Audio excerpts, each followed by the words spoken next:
Welcome to Hidden History of Rock and Roll with your host, Tiffany Scott. You can follow us on Facebook and Instagram at Hidden History of Rock and Roll.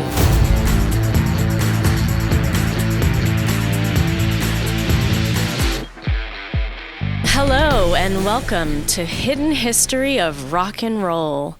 I'm your host, Tiffany Scott. If you are new to the podcast, I do a deep dive into the behind-the-scenes stories of rock's greatest legends, how they came to be, how the records got played, and maybe some dirty little secrets, if we're lucky. This is your all-access backstage pass.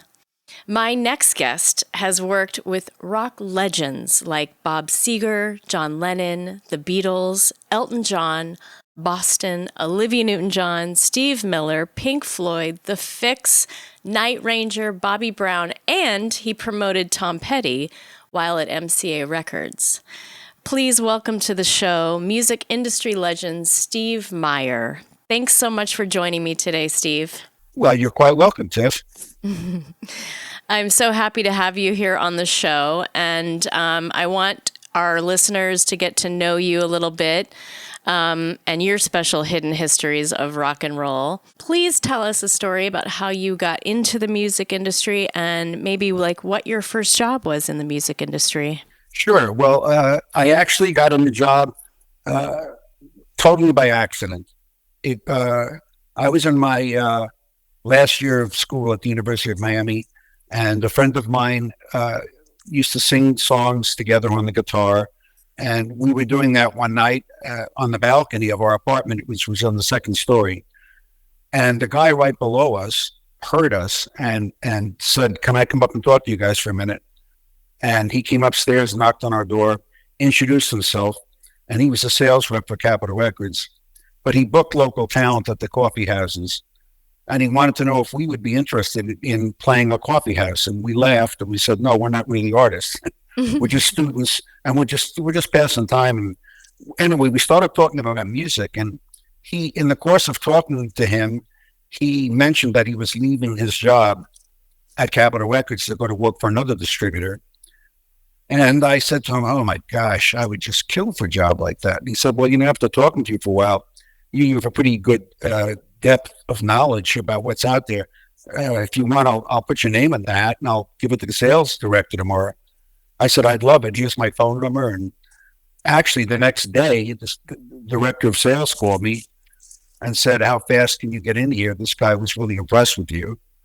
And I interviewed with them, and my interview really consisted of him asking me questions about artists that were new and upcoming, like Traffic and Leon Russell and Dave Mason, etc. And I answered them all, and we basically talked about music for about 35, 40 minutes. And he explained to me that Capitol had just done distribution deals with Shelter Records, with Island Records, and that they needed new blood to promote these new artists and these new records. And the sales staff that was used to having their quotas met very easily by Beatle albums was older and really also needed help. So I basically, summed it up by saying, "Well, I'm ready anytime you are." And he said, "This is what the job pays, and when can you start?" And I said, "Am I hired?" And he said, "If you want the job, it's yours." And I flipped out and I said, "I'm in." And 1 week later, I started. And it was my first job was, I was the sales manager for Capitol Records to all the retail accounts from Miami all the way up to West Palm Beach. That lasted for about a year.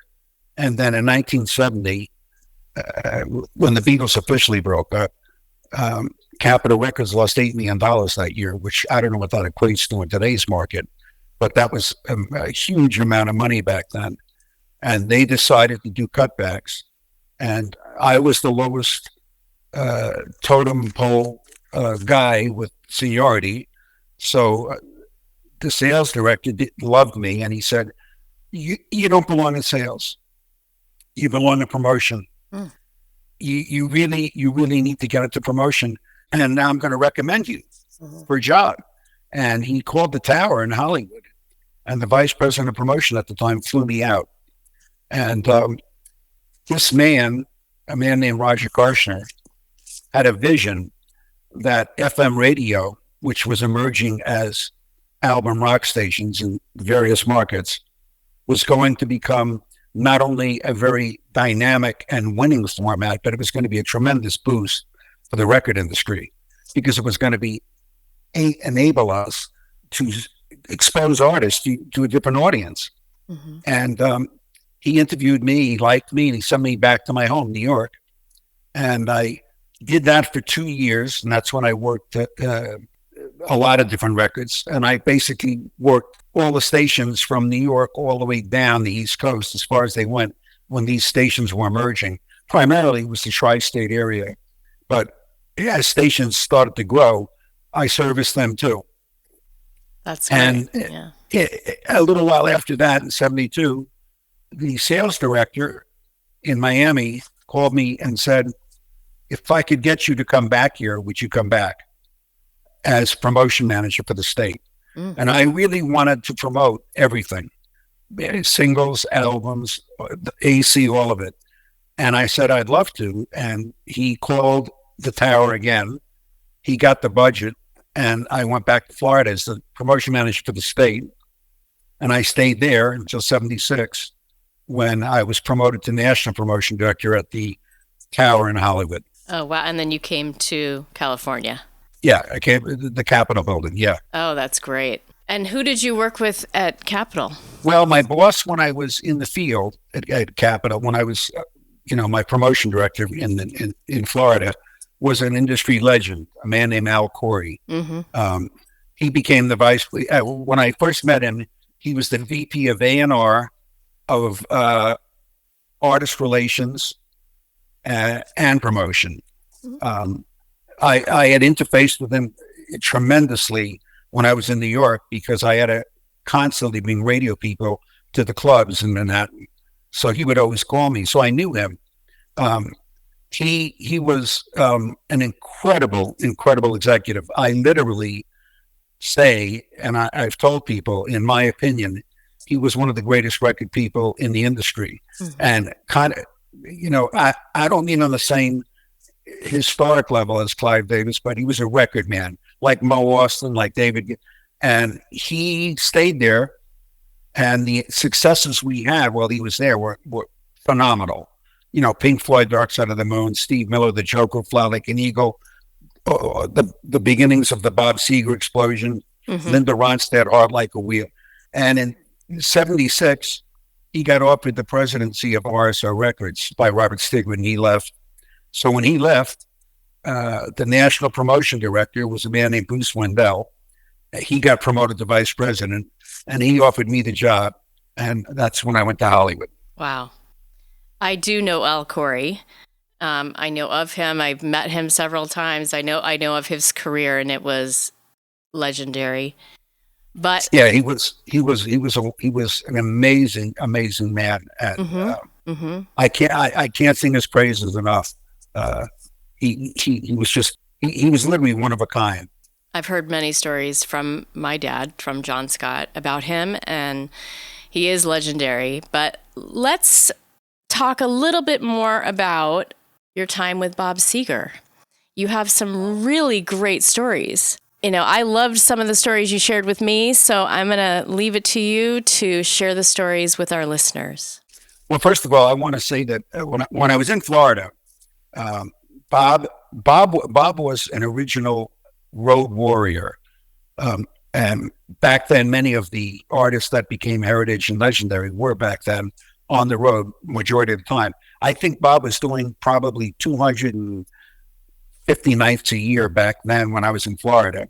So he frequently came through the state. So whether he was in Tampa, Orlando, Jacksonville, Daytona, wherever, I always supported his gigs, and I always tried to go and cover him in a concert. So I was very close to his management because of his touring, mm-hmm. and I always did my job. And we got tremendous exposure with Bob from his albums at Album Radio. Mm-hmm. He hadn't really had the magic single. In 1976, when I got promoted to the Tower, I was very fortunate in that capacity that I was able to at least voice opinions and talk about what I would suggest for a single, or why would I choose one single over the other. Capitol Records had a tremendous symbiotic relationship within the company between A&R, promotion, and we always talked to each other. But as much as that we did that, the managers that were really astute also did that. So Bob's manager was really, really all over us all the time, and he was such a gracious guy. We all loved him. Punch Andrews is his name. And I was in the Tower one night, and it was about 7 o'clock. I was working late.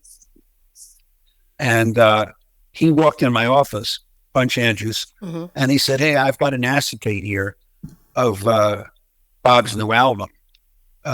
You want to listen to it?" And I went, "Oh, absolutely. I would love to listen to it."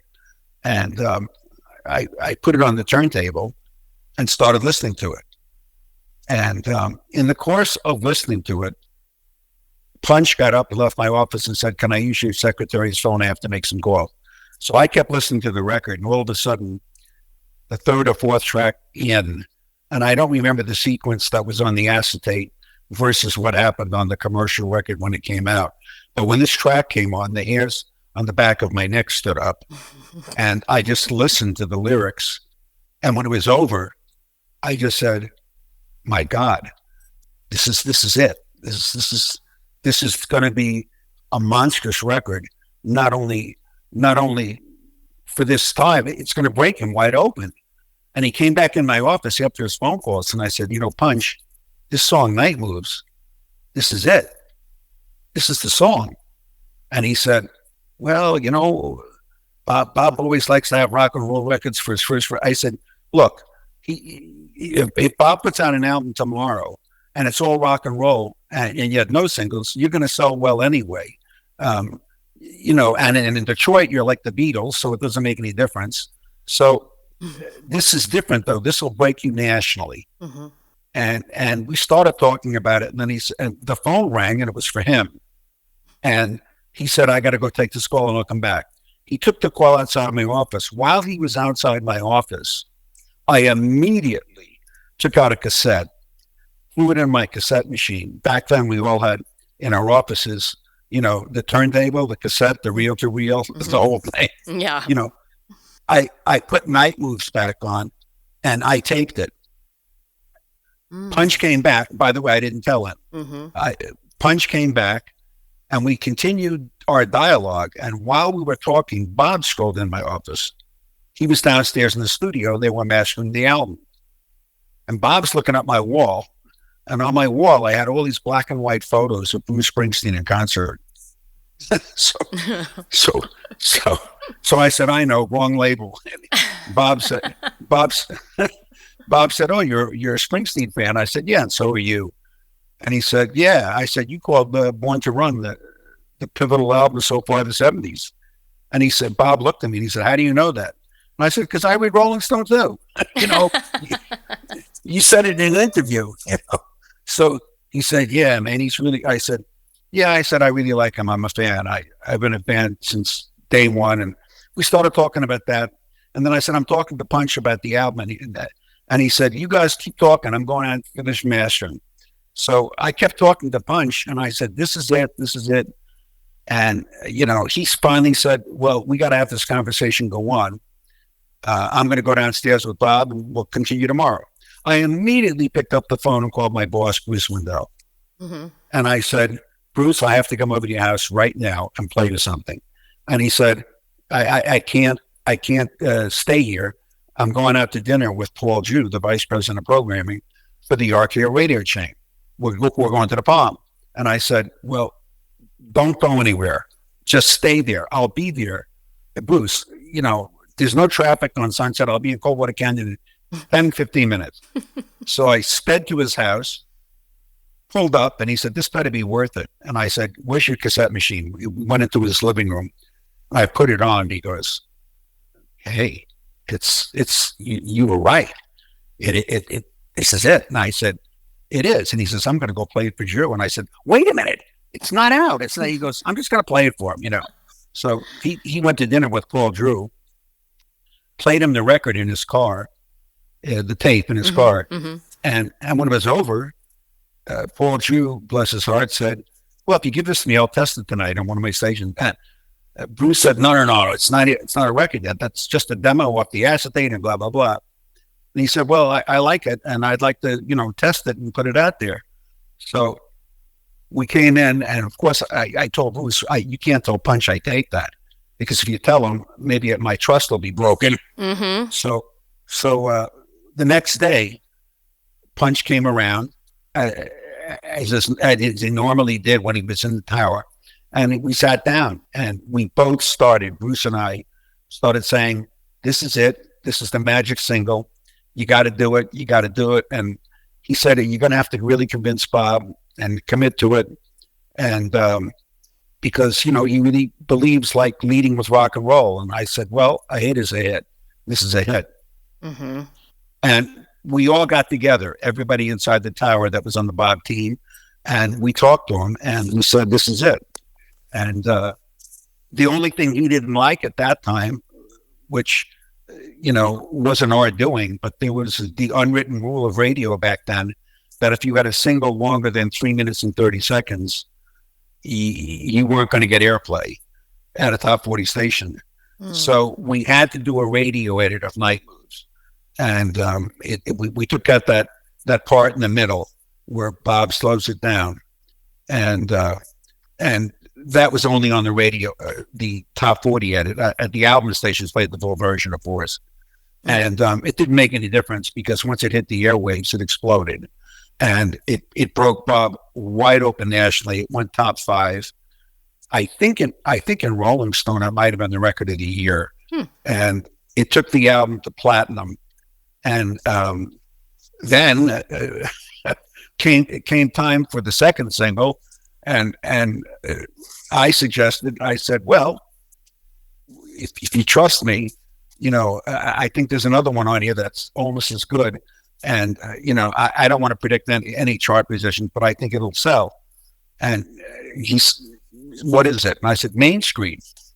And of course, that wasn't a rock and roll kid either. Right. So, then the question came, is it okay not to have another ballad? Is it okay to have another ballad and not a rock and roll record? And I said, look, you're all over album radio. Just go with the single. Because I always listen to a single when I listen to it by any of our artists.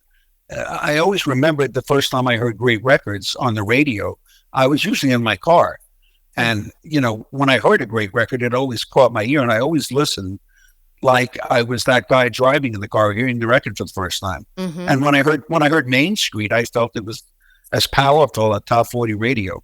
So we did release Main Street, and we sold almost another 1 million albums off that. And we finally released for the third single, Rock and Roll Never Forgets. And it didn't go as high up on the chart. I'm pretty sure it went top 20, top 15, but it kept going. And we sold another 1 million albums. Wow. So that was Bob's entree onto top 40 radio. And it was the beginning of an amazing run that he's had. I'm very, very fortunate that I was there in the seat when those albums, were done, and that I was able to give my input, and that my batting average was pretty good. And so I gained his trust, after that. And from each album from that point on, Punch would always say to me, after you listen to the album, what do you think for the first track? And I would always give my input. And, it was always, well, okay, if you think. And for me, again, I always picked what I felt radio was going to embrace. So when the next album came out, a couple of years later, the album was called Stranger in Town. And Punch came up and same thing, played me the acetate. he actually played me the cut called Stranger in Town, which actually not only did it not end up being on the record, but yeah, it didn't end up being on the record. I think we kept the name of the album that, but he was no stranger at the top 40 at that time. And we led with a single that, again, for me, it was a one listen record. And that single was Still the Same. Great song. And so immediately when I picked the single, Bob's manager said, well, Bob asked me why you wanted to pick that. And I said, it's a hit. Yes. And he went, well, Bob's a little concerned because there's no guitar. It's a piano song. I said, so what? I said, it doesn't make any difference. It's a hit. And so, everybody in the tower felt the same way.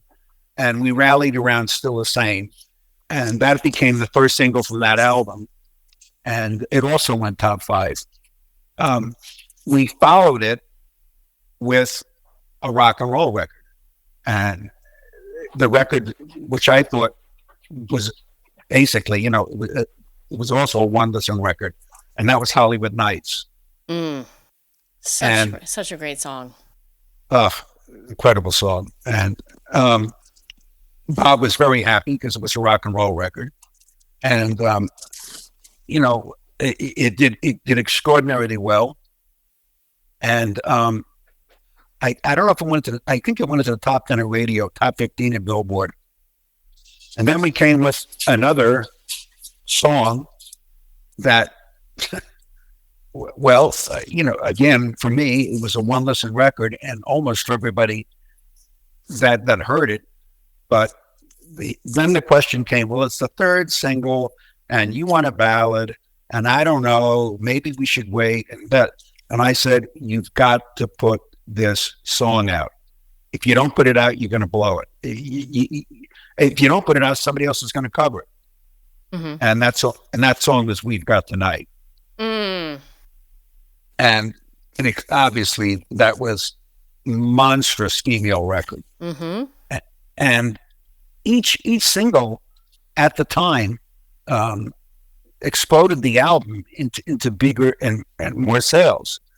And finally, at the very end, after that, so now we've had 3 successful singles from that album. And we were running at that time, this is 1978 or 79, the disco era was starting to burn very fast. And a lot of radio guys were looking for great records. And there was a track on the album that I was really, really chomping at the bit to promote. And I said to Punch, we've got to put this track on. He said, that's the 4th single. And I said, I'm telling you, if you put it out, you're going to sell another 1 million albums.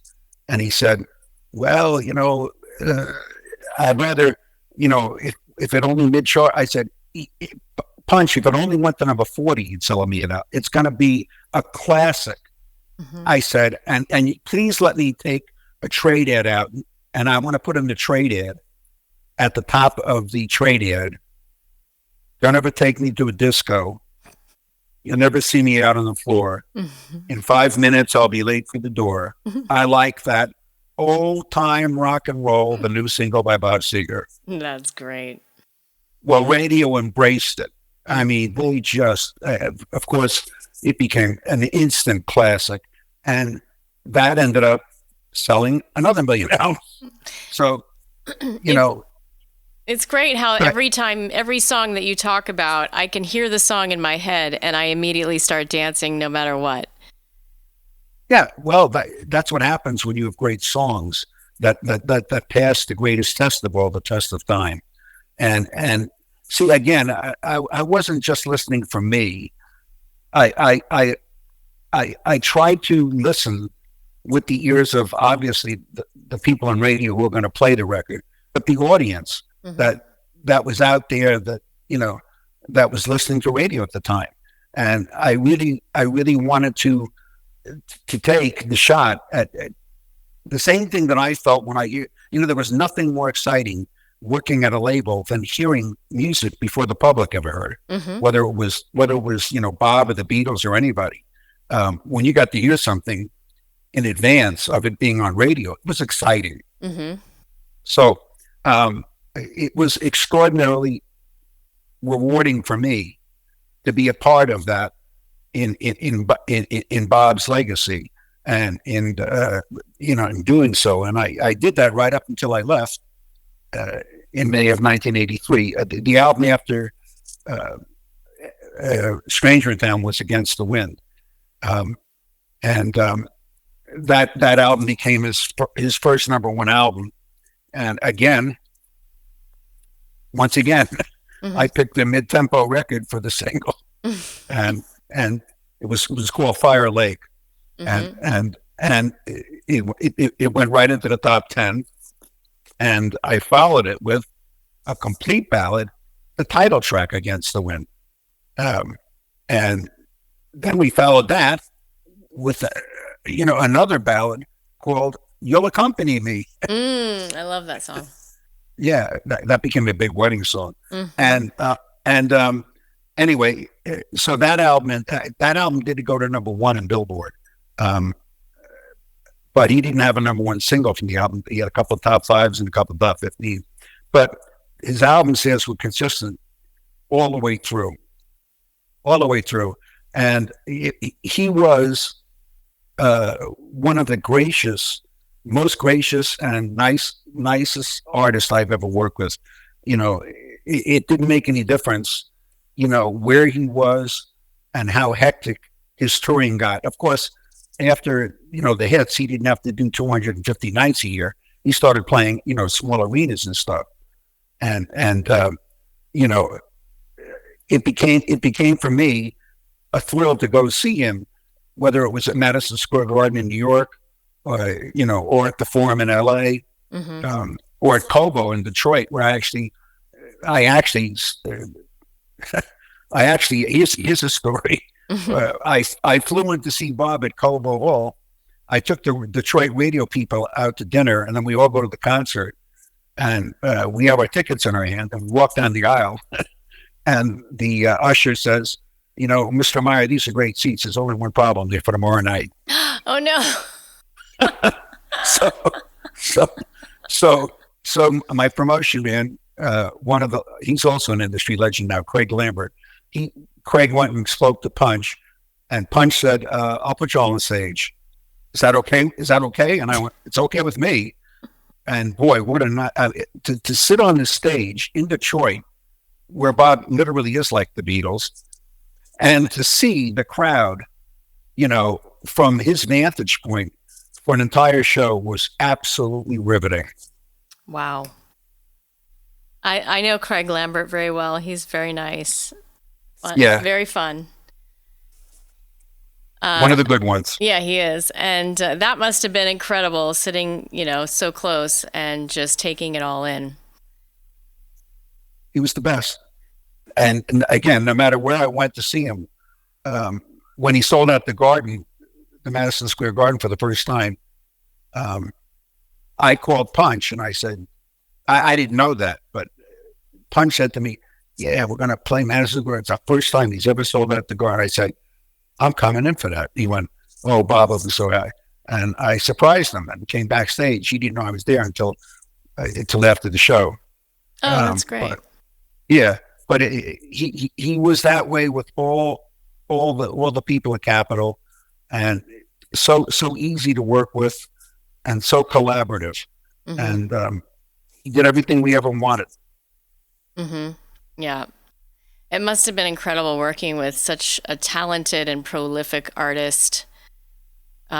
His lyrics are they just grab you, and they tell the story, and it's just he takes you on a little trip, Yeah, he's a great storyteller. I mean, he's an amazing writer, singer, player. When I left Capitol in '83, the last album of Bob's I worked on was The Distance, which was actually produced by Jimmy Iovine. The song that I picked for the single was a song that was also a ballad. It was called "Shame on the Moon," and I didn't know it at the time at all. But it's the only song in the album that Bob didn't write. It was written by Rodney Crowell, and I just heard it, and I said, the lyrics took me away immediately, and I said, women are going to love this song, and guys are going to relate to it. And it went to number 2, and it stayed at number 2 for a month. And we really tried. We really tried every week to get it to number 1. I think it went to number 1 in Cashbox or Record World, but in Billboard it stayed at number 2 for a month. Wow. And that was his biggest single on the charts at that time. And I left in May of '83 to go to MCA, and one of my greatest accomplishments and thrills was that I got the chance to promote Bob while I was at MCA, because we had the soundtrack to Beverly Hills Cop and Beverly Hills Cop 2. And on Beverly Hills Cop, we had a huge hit with Glenn Frey called The Heat Is On. And then when it came for the second movie, they approached Glenn again with a song. And for whatever reason, he either didn't want to do it or he couldn't do it. But Glenn suggested his friend, Bob Seger. Glenn and Bob grew up together in Detroit, so they were old friends. And they went to Irving, and Irving called me up and he said, "How would you like to promote Bob Seger?" And I said, "Are we going to sign Bob Seger?" and he said, "No, but he might be doing the song. So why don't you? I'm going to give Punch your number here in the office, and let him meet with you, and we'll talk about maybe putting it out." I went, okay. And I had a dinner with Punch, and Punch said, "Well, Bob likes the song. He wants to rewrite parts of it, but, what do you think?" And I said, "Well, you get it done and I'll promote it." And I never envisioned from the demo I heard originally to what Bob finished with, that the final record would be what it was, because once I heard it, I went, this is a top 10 record. And I did commit to that. But I didn't think in my wildest dreams that I would be able to get it to number 1 back then, because it was a very, very competitive marketplace. But once it went top 10, radio really loved the record. And they said, this is what we needed from Bob. He's back. It was perfect.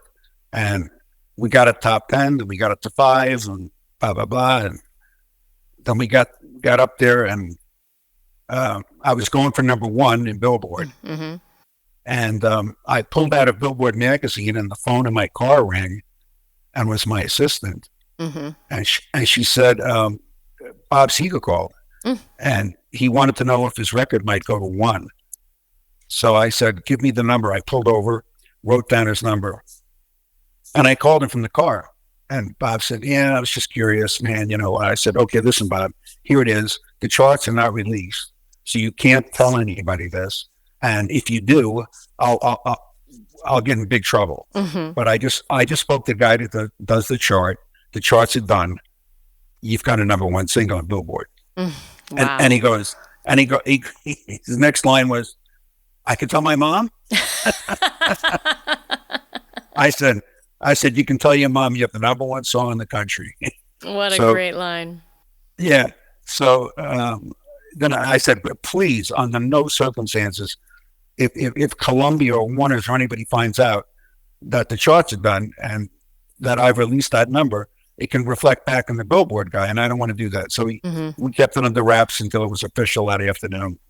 So what is it like working an album that's coming out for a movie versus coming out on its own? Well, each soundtrack, is a project into itself. If you hear, there are albums that have come out, like the soundtrack to Forrest Gump, for example, which didn't have a single. It was just a greatest hits kind of religion.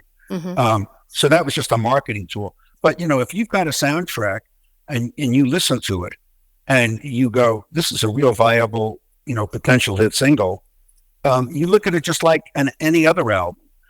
Your goal is to hopefully sell as many copies as possible. Mm-hmm. So when we got the first, Beverly Hills Cop, and we heard The Heat Is On, that was, a one listen kind of, that's a top 40 record. And then because the movie became gargantuan, we followed it up with the instrumental by Harold Faltermeyer, which was Axel F. And we ended up selling millions of that soundtrack, which we did also on the second one. And the soundtrack to Miami Vice, which we had singles on.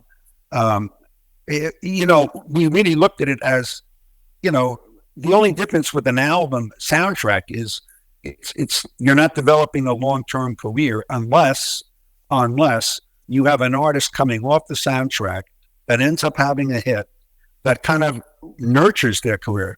And that happened with Patti LaBelle, we had a cut called New Attitude that was on Beverly Hills Cop. And that gave rebirth to Patti later on at MCA. But, you're not developing really, Glenn Frey was already established, Bob was established, et cetera, et cetera. So you just wanted to maximize the sales of each one. And as you listen to the album, what were the potentials that you could? And sometimes, of course, by contract, we couldn't release. There was a cut by George Michael on I can't remember if it was the first Beverly Hills Cop or the second one, but Columbia wouldn't allow us to release a single, and I don't blame them. They were having huge sales success with George at their label, and they didn't want anybody else touching them. But we tried to maximize each individual soundtrack if it had the potential. And do they release the album prior to the movie? I'm trying to remember on Beverly Hills if it was. I don't know about the album. The singles came out almost simultaneously with the movie. I think The Heat Is On might have come out a week or two before, and I think Shakedown actually came out the same way, a week or two before the movie. The album usually followed as soon as the movie opened, and retail was accepting. And of course, because the success of those two movies was so huge, we had no problem getting it into retail. Yeah, that is interesting to hear the dynamic of album and songs, for movies versus just on their own. Bob was just such a huge success. Yeah, it all goes back to, what I said earlier. A hit is a hit is a hit. And it doesn't make any difference, where it comes from.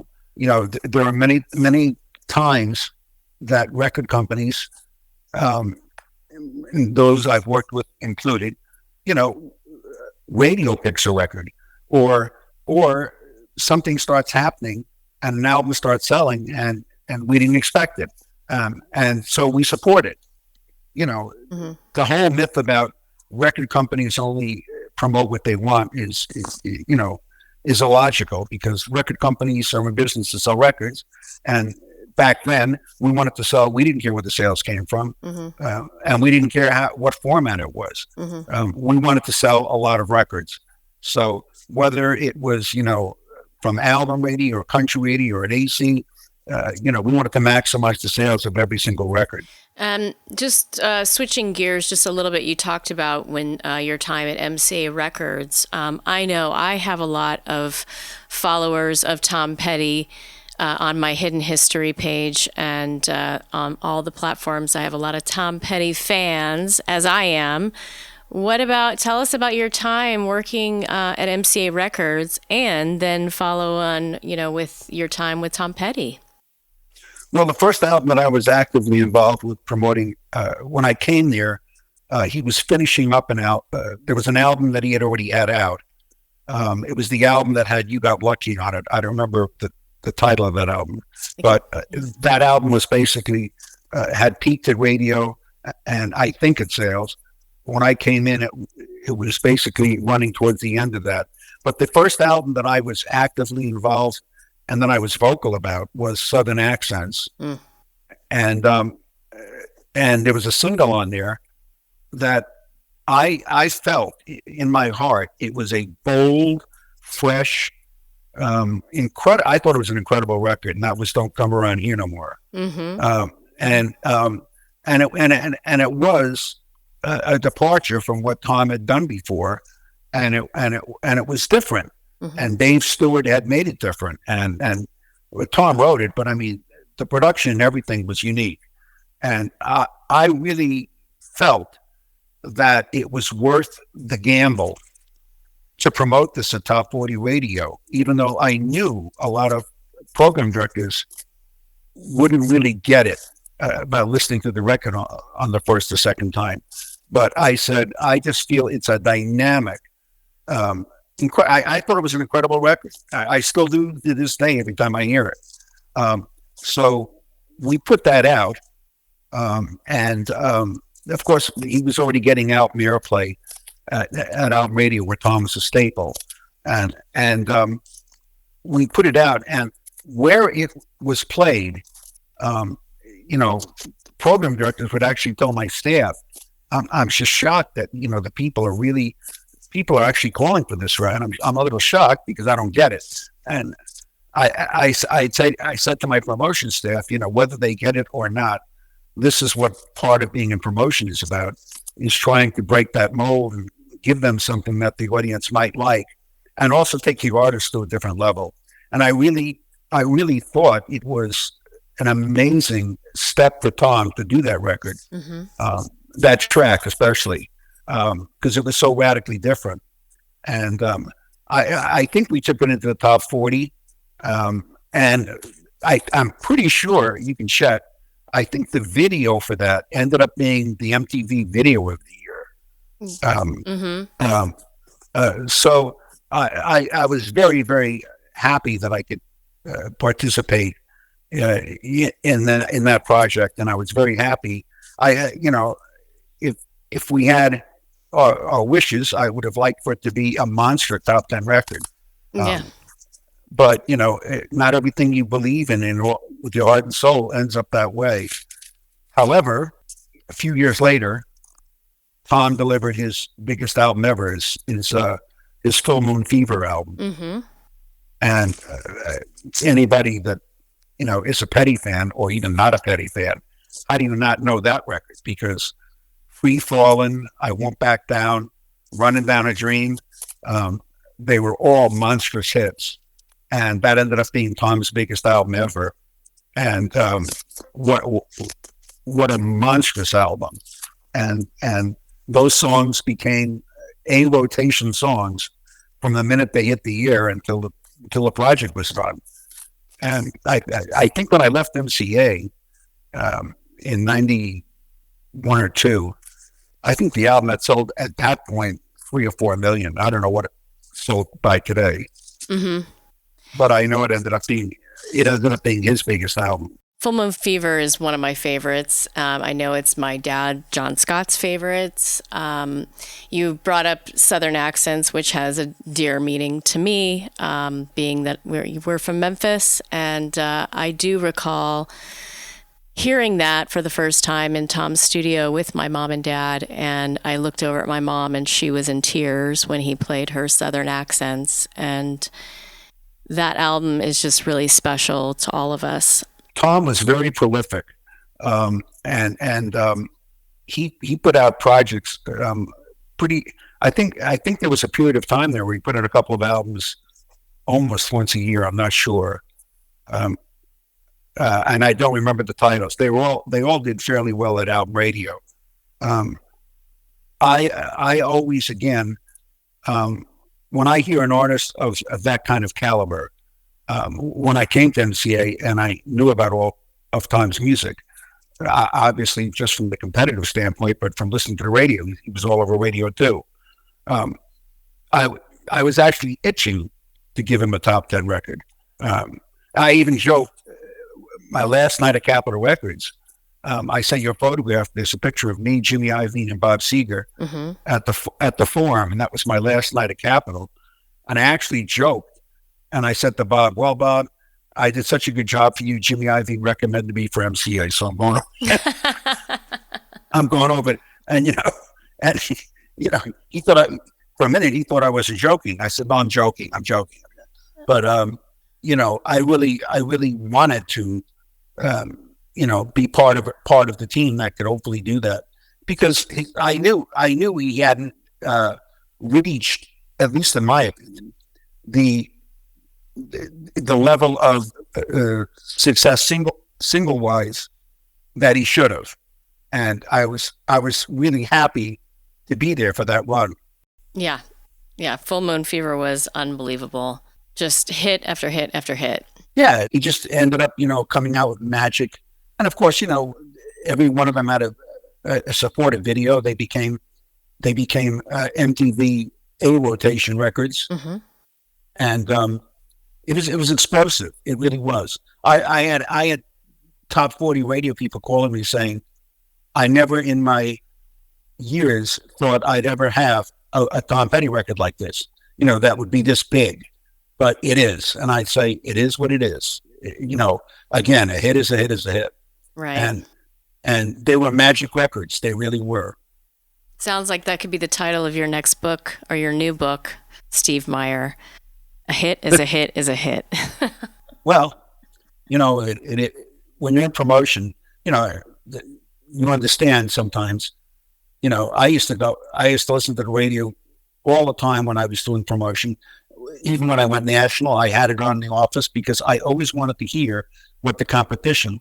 And, sometimes you hear a record, you go, how can that be a hit? Mm-hmm. And you just listen, you say, personal taste. And then you go, and then you sit down and you talk to the radio guys and say, if it's a hit, it's a hit. In other words, the public tells you it's a hit record. That's it. Mm-hmm. And sometimes you get it and sometimes you don't. And, there were plenty of records that I heard, mm-hmm. During my time where I just kept going, I don't understand it, but it's a hit. And, if it is, it is. Well, that will lead me to my next question. How do you feel about the music industry today versus when you were in it? The music industry today that I worked in, that your dad worked in, doesn't exist anymore. It was a time of radio and records being partners in caring about each other, completely collaborative and cooperative conventions together, and the music industry on the record side was focused on developing artists for the long term, and every record label at that time had an artist department called artist development, strictly artist development. So after the record was done, A&R gave it to artist development. Artist development took it to sales, promotion, and marketing, and they said, how do you want to go with this? This is what we lay out for you. Tell us what you think.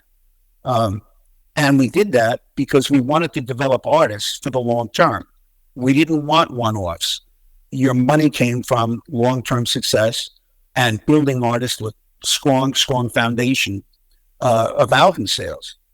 And once that happened, each successful album after that would hopefully build upon the previous album. So, for example, when we had Bob, if he put out, his album, Live Bullet, and it sold X amount, by the time he came out with the next album, we wanted that to sell a little more and a little more in the next one, and then hopefully you get the gold or platinum status. That all basically changed in the industry. The first change was in 1980, 81, when a thing called MTV came on the air, and it changed a very, very critical element in the industry, because, as Billy Joel said, before MTV, music said, listen to me, and after MTV, it said, look at me. And the money that we would used to use for artist development, for touring support, for showcases, and for special events went into making videos. And, if you make $100,000 or $200,000 video and the record's not successful, you're in the hole right away. And it also limited the exposure of an artist then that really needed to be out there touring and being seen live. MTV in the 80s, if you look at the list of artists that broke at MTV back then, there's a whole bunch of artists that were one-offs that never really lasted. They made great videos. They were of the moment, but they didn't have lasting careers. It's a long list. And the record industry was very happy at that time because, oh, good, we're selling lots of records off MTV. But they didn't think about the long term. So artist development really fell by the wayside. And what you have today is a long-term result of not only that, but also the fact that radio is gone as the primary factor to sell records to your audience. As the song in the video said, video killed the radio star. Yeah, that was the beginning. But, MTV really aided at that time through the 80s, right up even to, look what it did for Bruce Springsteen on Dancing in the Streets. Mm-hmm. Dancing in the Dark. Mm-hmm. What it became was, let's sign this act, they're hot. Let's sign this act, they're hot. They're hot, they're hot, they're hot, they're hot. Of the moment. So what you have today is the result of years of a lack of artist development by the entire industry. So you have the majority of the music on the radio is temporal and disposable. And that obviously, I'm talking pop radio. That doesn't necessarily pertain to country music because that's a different market. The fan base is much more loyal, and it doesn't pertain to Taylor Swift. Right. He's an exception to all the rules. Do you like Taylor Swift?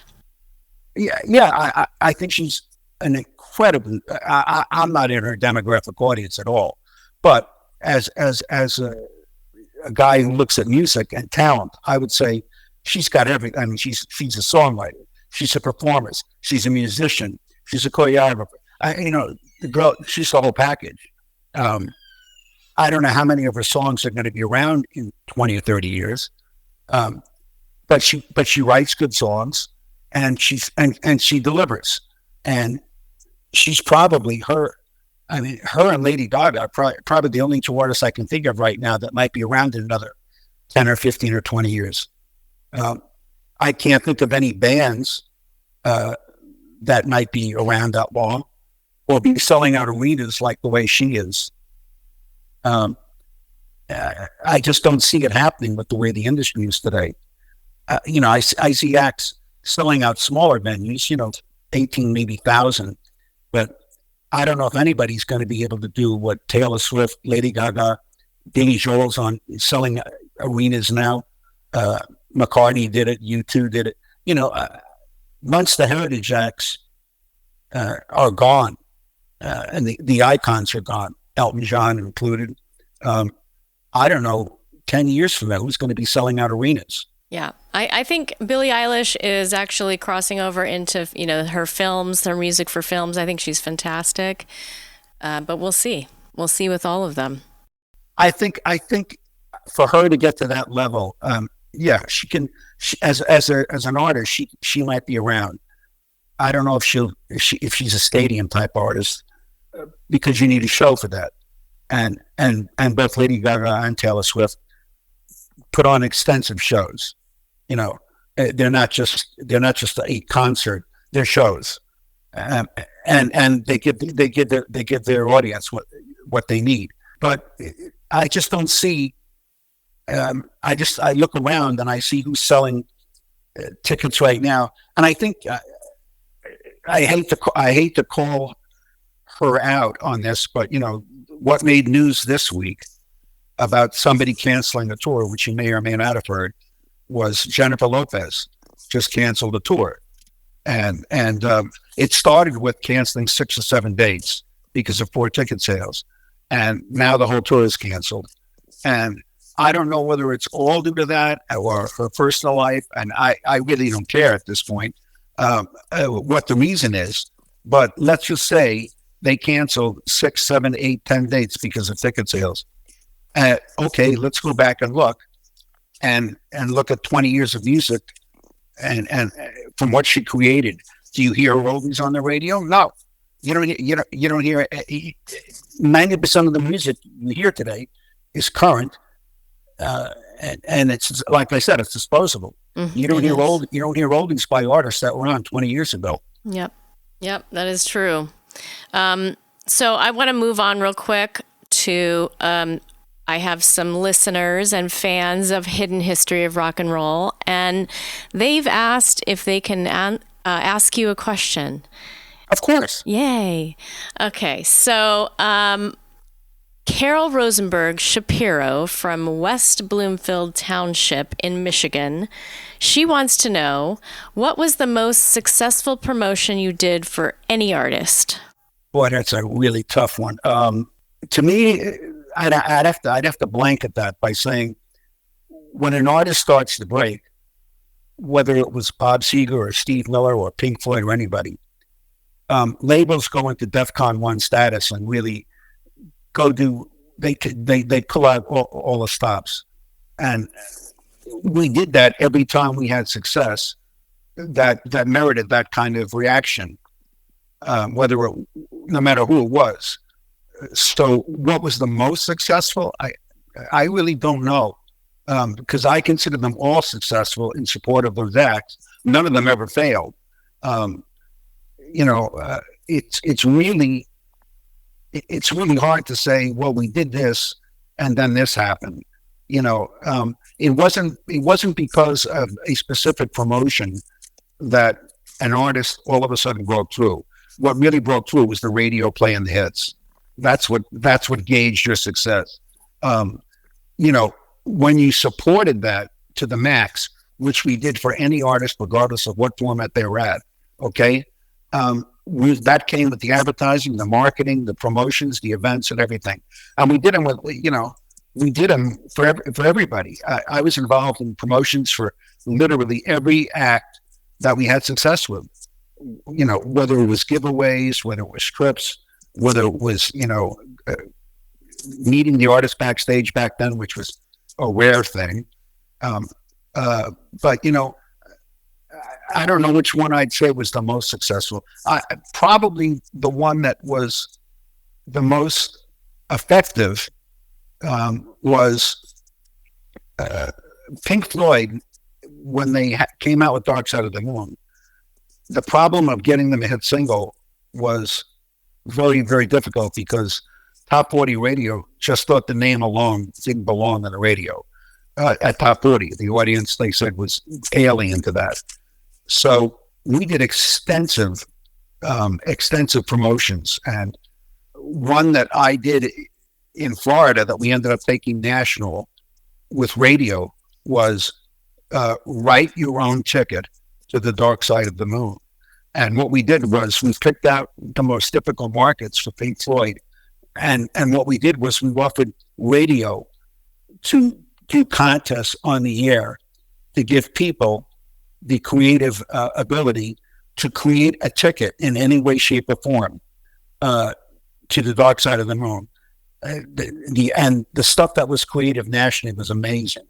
And the winners got free trips to London and to Tor Abbey Road Studios, and where Pink Floyd had recorded some of the album. That's incredible. That sounds like it was fun. Yeah, it was. It was a very, the only problem was it was extraordinarily difficult to execute that promotion, because you had to pick a radio station in each market that we chose to do it with. Mm-hmm. And you had to do that without upsetting the competition. So we ended up doing promotions on top of promotions. But that album, of course, ended up, I don't know where it's now, but, it's over 10 million. I think it's closer to 20 million by now. That's crazy. I love Pink Floyd. I'm a huge Pink Floyd fan. So the next question, Steve, is from Laura Jean. She is from Tularosa, New Mexico. She asks, is there something that no one knows about Bob Seger? Maybe his age. That's true. I have nothing that the public wouldn't know. Bob was one of the most transparent artists in the industry, not just the Capitol, but, you never heard any kind of scuttlebutt about Bob Seger, who he was dating, what he was doing, where he was going. He was like one of those artists that you saw him, and whether it was on TV or live in concert, every time he released an album. But there's really nothing. Bob had no secrets, so he pretty much lived his life. I mean, I used to get even recently, as a couple of years ago, people would say to me, I think I saw Bob Seger, and he was in Naples, Florida, and I'm pretty sure it was him. And I'd say, well, why don't you come and talk to him? Well, I was afraid. And I said, no, that's Bob. He's not like that. He's not like somebody that shoos people away. He embraces fans. I don't know if there's anything that I know about Bob that the public wouldn't know about. He's an extraordinarily gracious man, an extraordinarily talented artist, one of the nicest people I ever had the pleasure of working with. And I really don't have any dark secret or what somebody might, not know about him. Well, I didn't know that about him. And I'm curious as to where he got the inspiration for all his songs. Well, I'm sure that comes from life experience, which is where all great artists get their, get their feeling, I'm sure Bruce Springsteen, who was another artist, writes kind of what I say. Bob and Bruce are both rooted in the American heartland music, and Tom Petty as well. And I think a lot of that comes from just, living your life. And also, one thing you notice about all great artists, regardless of who they are, Bob, anybody, the Beatles, all of them, their greatest work comes in their youth. And at some point in their career, and it happens later in life, my boss used to say, at some point the pen runs out of ink. When Paul McCartney was 20-something years old, and he woke up in the morning and he sang to himself, "Scrambled eggs. All I want today is scrambled eggs." I don't think when he was that age and he turned that into yesterday, that's a famous story. But when you're 20-something and your whole life is, I'm in this band and I'm writing music and I'm playing music and I'm recording music and that's your life. When you're 50 or 60 years old and you've got a lot of money, you're not getting up and you're not waking up in the morning with the same things in your head. Right. Your life has changed. Life has changed. The same enthusiasm for life. Well, I don't think they're less enthusiastic about life. It's just that their life has changed. Your life changes. Your priorities have changed. I don't have to go to the studio today. I don't have to tour tomorrow. I don't have to put a record out. Well, that leads me to talking about our next episodes that we will be doing with you. It's going to be about John Lennon and the Beatles and all kinds of great stories about them. You've told me your stories, and I can't wait to share them with our listeners. So I just want to thank you so much for joining me today, Steve, and you've been incredible. Yeah, thank you, Tiff. I really appreciate it. I enjoy doing it. I'm here anytime you want. Thanks for joining me on Hidden History of Rock and Roll. Find me on Spotify, Amazon, Apple Music, iHeartRadio, and on Patreon. Become a friend of the show and get your questions answered by our guest. We hope you enjoyed the latest installment of the Hidden History of Rock and Roll. Be sure to like us on Facebook and follow us on all the podcast platforms. Thanks for listening to the Hidden History of Rock and Roll with your host, Tiffany Scott.